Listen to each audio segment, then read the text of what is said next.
اب یہ نوٹ کر لیجئے، ہدایت و ضلالت اس دنیا میں جو مختلف حالتیں انسان پر طاری ہوتی ہیں، یا نعمتوں کی بارش ہو رہی ہے، یا تنگی ہے، فقر ہے، احتیاج ہے، دنیاوی حیثیت ہے، وجاہت ہے، یا دنیا میں گمنامی ہے، کسرت فرصت کے بھیا تیستی، کوئی آپ کا حال ہی نہیں پوچھ رہا کہ تم ہو کون، تمہارے منہ میں کتنے دانت ہیں، یا یہ کہ دنیا میں اقتدار کی کسی مسند پر انسان بیٹھا ہے، یا یہ کہ کوئی اس کے ہاتھ میں اختیار نہیں، یہ تمام جو حالات انسان پر طاری ہوتے ہیں، ان کے جواب میں جو طرز عمل فکری اعتبار سے اور عملاً انسان اختیار کرتا ہے، اس کے 4 درجے ہیں۔ پہلا درجہ ہے انتہائی گمراہی وَاللَّهُ ضَلَالًا بَعِيدًا۔ وہ کیا ہے؟ اگر عزت ہوئی، نعمتیں ملی، فلاں دیوی یا دیوتا کی نگاہ کرم ہے، اس کی کرپا سے یہ ہو گیا، اور اگر کوئی تکلیف آ گئی، مصیبت آ گئی، معلوم ہوتا ہے کہ فلاں دیوی یا دیوتا ہم سے ناراض ہو گیا، یہ کالی دیوی کی طرف سے کوئی مصیبت آ گئی ہے، یا یہ کہ یہ لکشمی دیوی کی نگاہ کرم ہے کہ ہمیں دولت مل گئی ہے۔ یہ تو ہے شرک۔ شرک ہونے کے اعتبار سے یہ ہے وَاللَّهُ ضَلَالًا بَعِيدًا، انتہائی پستی۔ اس پستی سے اوپر آئیں گے تو توحید کی پہلی منزل ہے، عزت بھی اللہ نے دی، اگر کوئی تنگی آ گئی، فقر، تکلیف، کوئی ذلت، رسوائی، یہ بھی اللہ کی طرف سے۔ ایک اعتبار سے تو انسان ہدایت پر آ گیا، بڑی گہرائی تھی اس گندگی کی اور اس خباثت کی جو شرک جس کا نام ہے، اس سے انسان نکل آیا، نجاست سے۔ توحید تو ہے، لیکن ابھی اس میں اس کی گمراہی کا ایک ایلیمنٹ شامل ہے، اور یہ گمراہی سے جب تک آگے نہیں آئے گا، اوپر نہیں ابھرے گا، اس کا طرز عمل کیا ہوگا کہ ذرا کچھ مل گیا، عزت مل گئی، پھولے نہیں سما رہے، اب زمین پر قدم نہیں ٹک رہے، گردن اکڑ رہی، کہیں محرومی ہو گئی، کوئی تکلیف آ گئی، کوئی مشقت، فقر آ گیا، اب بجھ کر رہ گئے۔ ان دونوں کیفیات میں انسان کا پینڈولم جو ہے وہ ایکسٹریم کو جائے گا۔ یہ کب ہوگا؟ جبکہ انسان یہ سمجھتا ہے کہ اس دنیا میں جو دولت مل گئی یا عزت مل گئی تو یہ گویا کہ بڑی کوئی قابل فخر شے ہے، اور اگر یہاں پر کوئی تکلیف آ گئی، کوئی مصیبت آ گئی، فقر و فاقہ آ گیا تو یہ گویا کہ بہت ہی اہانت آمیز شے ہے۔ اگر یہ انسان سمجھے گا تو طرز عمل وہ نکلے گا، نتیجے کے طور پر جو میں بیان کر چکا ہوں، یہ گمراہی ہے۔ اس گمراہی سے نکلیں گے تو آپ کس مقام پر آئے؟ دوسری منزل ہدایت کی کیا ہے؟ نہ یہ عزت ہے نہ یہ ذلت ہے، دونوں حیثیتیں برابر ہیں کہ یہ امتحان ہے۔ اسی لیے ان دونوں آیتوں میں ایک لفظ قدر مشترک ہے، اذا مبتلاہ فاما الانسان اذا مبتلاہ ربہ فاکرمہ ونعمہ۔ یہ بھی ایک ابتلا ہے، آزما رہا ہے اللہ، کبھی وہ دے کر آزماتا ہے، کبھی چھین کر آزماتا ہے، کبھی فقر و فاقہ سے آزماتا ہے، کبھی وہ کثرت دولت اور کثرت مال سے آزماتا ہے، کبھی وہ صحت دے کر آزماتا ہے کہ یہ قوت اور توانائی اور صحت جو میں نے دی ہے یہ اس میں کیا کرتا ہے، کبھی وہ مرض کے ذریعے سے آزماتا ہے کہ صبر کرتا ہے کہ نہیں کرتا۔ ہمارے لیے شکوہ اور شکایت تو اس کی زبان پر نہیں آ جاتی، نالا اور شیون تو نہیں آ جاتا، تکلیف جھیلتا ہے کہ نہیں جھیلتا، اس میں تحمل ہے کہ نہیں ہے، تو صبر کرتا ہے یا شکر کرتا ہے۔ یہ دونوں کیفیات در حقیقت اس اعتبار سے مساوی ہے، یہ بھی امتحان، یہ بھی امتحان۔ یہ حقیقت جب سامنے ہوگی اب وہ پینڈولم جو ہے وہ بہت کم ہو جائے گا، یعنی انسان میں طبعی طور پر تو ایک اثر ہوتا ہے غیر اختیاری، کسی چینٹی نے کاٹا آپ کے پاؤں پر، آپ اپنا پاؤں ہٹا لیں گے، اس میں کوئی ارادہ نہیں، یہ ریفلیکس ایکشن ہے، غیر اختیاری فعل۔ اس حد تک تو انسان ضرور متاثر ہوتا ہے، اس سے تو کوئی انسان جو ہے وہ بلندر نہیں ہو سکتا۔ حضرت ابراہیم رضی اللہ تعالیٰ عنہ، حضور کے وہ نومولود فرزند، انتقال جب ہو رہا تھا آپ کی آنکھوں میں آنسو آ گئے۔ اب یہ طبعی اثر ہے، ایک فعل ہے، انفعالی کیفیت ہے جو بالکل طبعی ہے، لیکن یہ نہیں کہ اس کی وجہ سے انسان کی زبان پر کوئی شکوہ آ جائے، کوئی شکایت آ جائے، یہ نہیں ہوگا، یہ ایمان کے منافی ہے۔ اسی طریقے سے اگر کوئی خوشی ہوئی ہے تو چہرے کے اوپر ایک نکھار آ جائے گا، تبسم آ جائے گا، اس سے زائد نہیں۔ اس حد تک تو یوں سمجھیے کہ انسان کا طبعی تقاضا ہے، اس سے زیادہ یہ پینڈولم اگر سوئنگ کر رہا ہے تو گویا کہ اس حقیقت سے انسان محجوب ہے کہ یہ بھی امتحان ہے، یہ بھی امتحان ہے، جو ہم سورہ حدید میں پڑھ چکے ہیں۔ ما اصاب من مصیبت فی الارض ولا فی انفسکم الا فی کتاب من قبل ان نبراها ان ذلک علی اللہ یسیر لکی لا تعصوا علی ما فاتکم ولا تفرحوا بما آتاکم۔ اللہ تمہیں کچھ دے تو اتراؤ مت، اللہ تم سے کچھ چھین لے تو اس کے اوپر افسوس مت کرو۔ یہ نتیجہ ایمان کا نکلنا چاہیے۔ اگر تمہیں ایمان ہے اللہ پر، اگر تمہیں یقین ہے کہ جو کچھ ہوا ہے اللہ کے اذن کے بغیر نہیں ہوا، اگر تمہیں یقین ہے کہ اللہ نے جو میرے لیے طے کیا ہے اس میں میرے لیے خیر ہی ہے، چاہے فی الحال فی الوقت فوری طور پر مجھے ناگوار محسوس ہو رہی ہے بات، لیکن یقیناً میرے لیے اس میں خیر ہے میرے رب کی طرف سے کہ ہر چیز ہمارے عین الطاف، ہم تو شارٹ سائٹڈ ہیں، ہم دیکھ نہیں سکتے کسی شے کو، ہم اس کے ظاہر کو دیکھ کر گھبرا اٹھتے ہیں کہ یہ تو تکلیف آ گئی، کیا پتا اسی کے پردے میں اللہ کی رحمت آ رہی ہے۔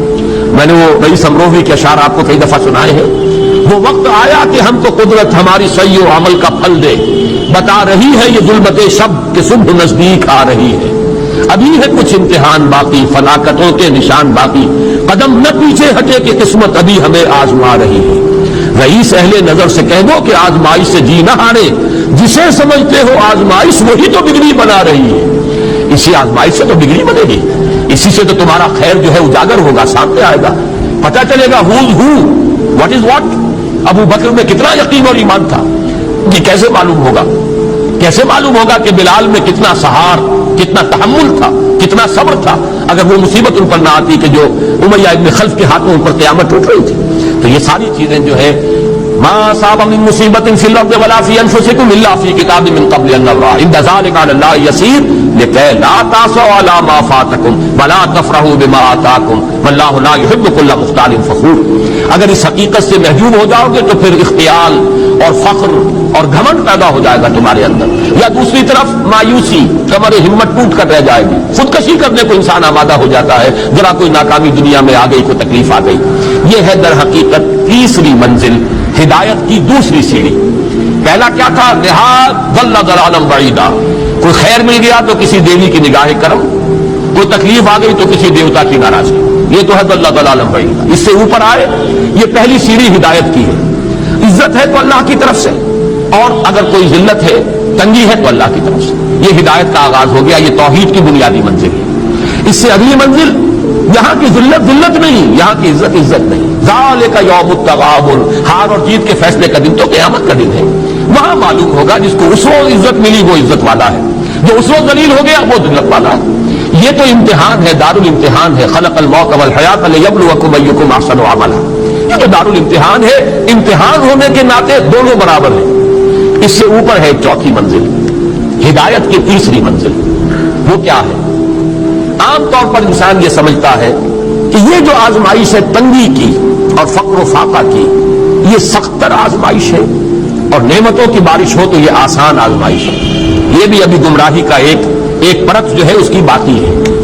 ابھی ہدایت کا جو کامل جو ہوگا انکشاف وہ کب ہوگا؟ جب انسان اس حقیقت کو جان لے کہ جہاں وسعت ہو، جہاں کثرت ہو، وہ زیادہ بڑا امتحان ہے، سخت امتحان ہے، بجائے اس کے کہ اگر قلت ہے، کمی ہے، یہ کم تر امتحان ہے، یہ کم بھاری امتحان ہے۔ کیوں؟ کہ اگر آپ کے پاس کثرت ہے، آپ کے اندر غفلت پیدا ہو جائے گی۔ کثرت کا لازمی نتیجہ غفلت ہے، نہ کوئی غم کرو نہ خوف، خوشیاں مناؤ جنت کی جس کا تم سے وعدہ کیا گیا تھا۔ اللہ کی ربوبیت پر اطمینان جب انسان کو ہو جاتا، میرا رب اللہ ہے، ربی اللہ، انسان کے لیے نہ کوئی کھٹکا، نہ کوئی خطرہ، نہ کوئی خوف، نہ کوئی حضور۔ جو کچھ ہو رہا ہے کس کے اذن سے ہو رہا ہے؟ اللہ کے اذن سے۔ اللہ کے اذن کے بغیر پتہ تک نہیں ہلتا۔ یہ کوئی اندھا بہرا مادہ نہیں ہے جس سے مجھے کوئی خوف ہو۔ اندھا بھینسا چلا رہا ہو اس سے تو ڈرنے کا ہر انسان کو ڈرنا چاہیے، نہ معلوم کس کو ٹکر مار دے، لیکن نہیں، اس کائنات کو چلانے والا ایک سمیع و بصیر خدا، وہ جو میرا دوست ہے، میرا ولی ہے۔ اللہ ولی الذین آمنوا یخرجہم من الظلمات الی النور، اللہ اہل ایمان کا ولی ہے، ساتھی ہے، پشت پناہ ہے، مددگار ہے، حمایتی ہے۔ بتائیے جسے یقین ہو جائے کہ اللہ میرا مددگار، اللہ میرا محافظ، اللہ میرا پشت پناہ، اللہ میرا حمایتی، اس کے لیے کوئی خوف ہوگا؟ اس سے کوئی ڈر ہوگا؟ میں مثال دیا کرتا ہوں ایک بہت سادہ، پنجاب کے دیہات کی۔ وہ بڑا چودھری ہے اور کوئی غریب کسان ہے، اس غریب کسان کی کہ جانوروں کو ہر وقت اندیشہ ہوگا چوری کا، کوئی میری بھینس کھول کر نہ لے جائے، تو میرا بیل کھول کر نہ لے جائے۔ لیکن جس کے بارے میں یہ سب کو معلوم ہو کہ وہ جو بڑا چودھری ہے وہ اس کا دوست ہے، اس کی بچیا کو کوئی خوف ہوگا؟ اس کی بھینس پر کوئی ہاتھ ڈالے گا؟ اسے کوئی اندیشہ ہوگا؟ نہیں۔ کیوں کہ وہ بڑا چودھری، بڑا اس کا یہاں کا سردار، جاگیردار، سب کو معلوم ہے وہ میرا دوست ہے، کوئی میرے خلاف اقدام نہیں کر سکتا۔ اس دنیا میں یہ چھوٹی سی بات اگر آپ کے دلی اطمینان اور سکون کا باعث بن سکتی ہے تو ذرا تصور کیجئے۔ میں لفظ تصور استعمال کروں گا صرف اس لیے کہ اس کا ہم جس کو کہتے ہیں ادراک اور شعور کر نہیں سکتے، اگر کے ساتھ کر سکتے، اگر یقین ہو کہ اللہ میرا مددگار اور یقین ہو کہ اللہ ہر آن میرے ساتھ ہے، پھر کوئی خوف، کس کا خوف؟ کوئی شے اللہ سے بالا کر ہے؟ کوئی قوت اس سے زیادہ طاقتور ہے؟ کوئی اس کے ارادے کو بدلنے والا ہے؟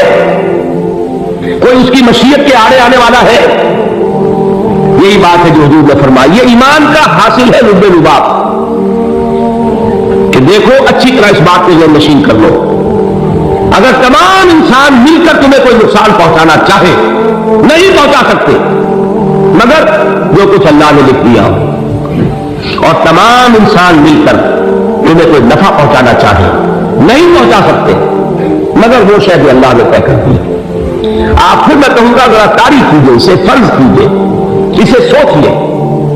اگر اس حدیث پر ہمارا دل ٹھکا ہوا ہو تو کسی سے ڈر ہوگا یہ مجھے نقصان نہ پہنچا دے، یہ میری رپورٹ خراب نہ کر دے، یہ میری انکریمنٹ نہ رکوا دے، یہ میرا یہ نہ بگاڑ دے، یہ میرے یہ نقصان نہ پہنچا دے۔ اس کا ڈر، اس کا ڈر، اس کا خوف، اس کی خوشامد، اس کے لیے جا کر طرح طرح سے اپنی عزت نفس کو ذلیل کروانا اس کے سامنے، یہ سب کچھ کیوں کرتا ہے انسان؟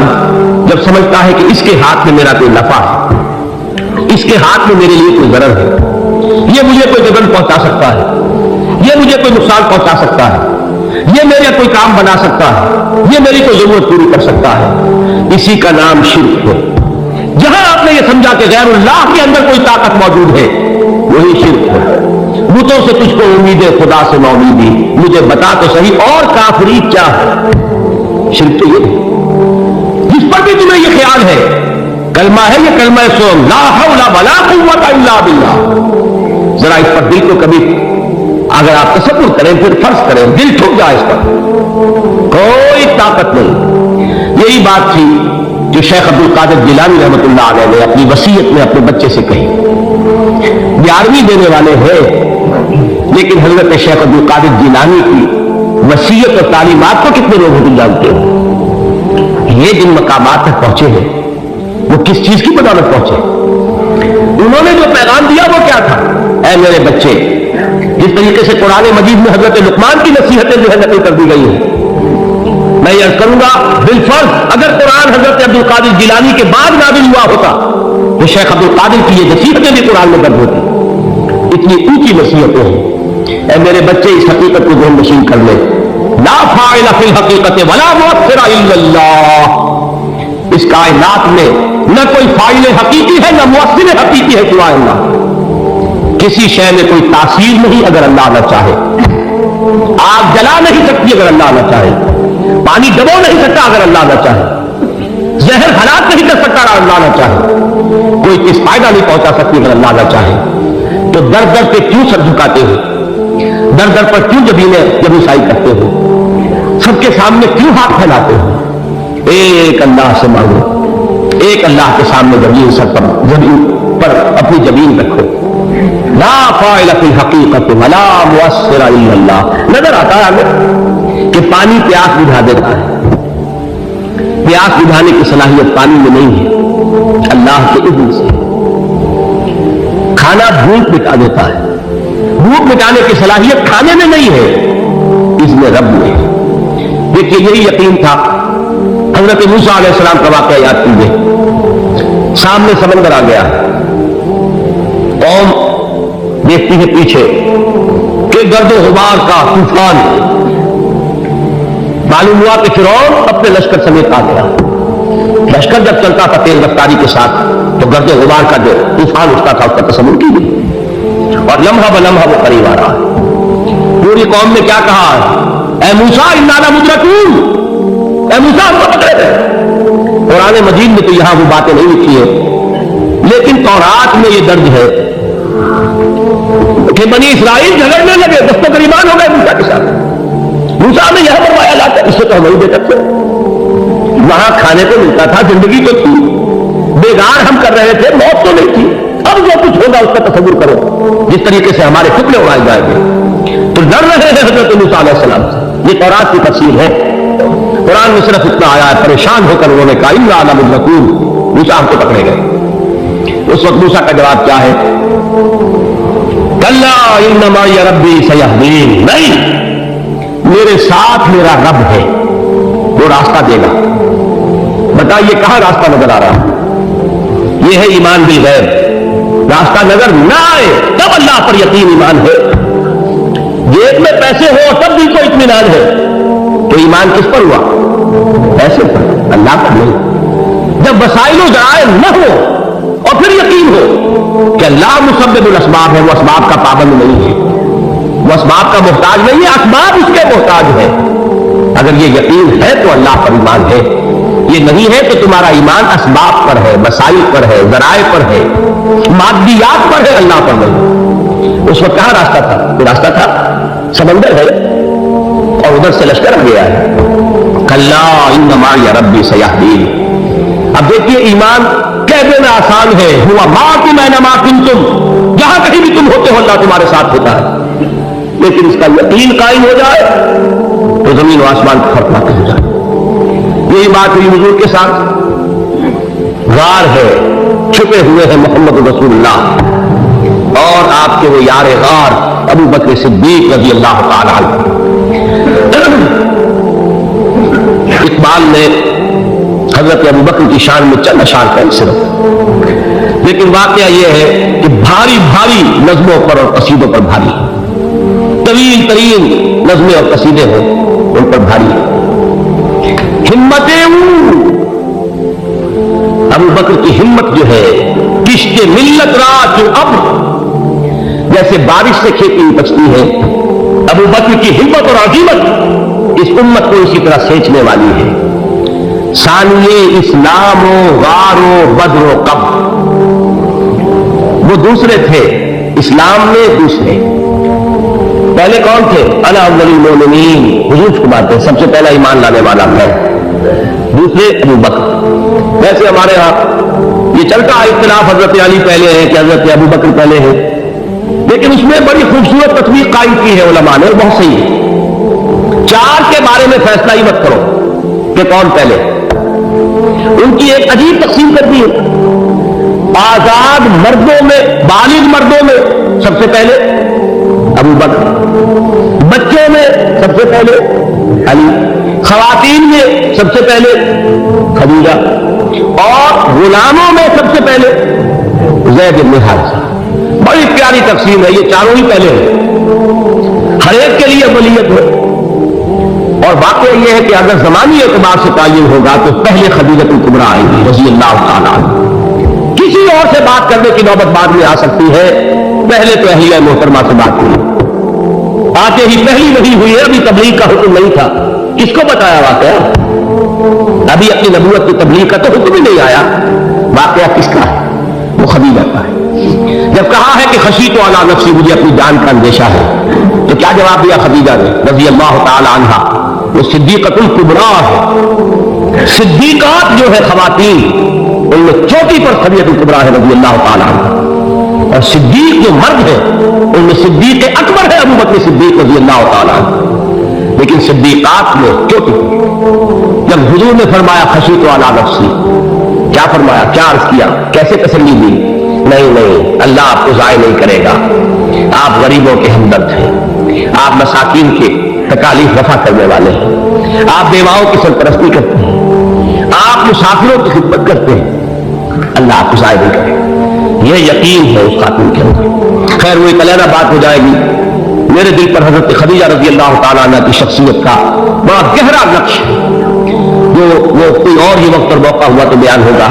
بہرحال اقبال نے ایک مصرے میں جو چار اولیتیں جمع کر دی ہیں، ہمتیں کشت امت رات ابر، ثانی اسلام و غار و بدر و قبر۔ اسلام میں حضور کے بعد پہلے کون؟ ابو بکر، غار میں حضور کے ساتھ کون؟ ابو بکر، بدر کی رات اللہ کا رسول صلی اللہ علیہ وسلم وہ گھاس پھوس کی جو جھوپڑی بنائی گئی تھی اور وہاں تلوار ننگی لے کر پہرا دینے والا کون؟ ابو بکر. اور اس حجرہ عائشہ میں محمد کے بعد سب سے پہلے دفن ہونے والا کون؟ ابو بکر رضی اللہ تعالیٰ عنہ صلی اللہ علیہ وسلم. وہ جو معاملہ میں سنا رہا تھا غار ثور کا، حضرت ابو بکر بھی حضور کے خیال سے لرز گئے ہیں. آپ کو یاد ہوگا کہ جا کر پہلے تمام جتنے سوراخ تھے انہیں بند کیا. ایک سوراخ رہ گیا تھا جس کو بند کرنے کے لیے کوئی کپڑا نہیں تھا.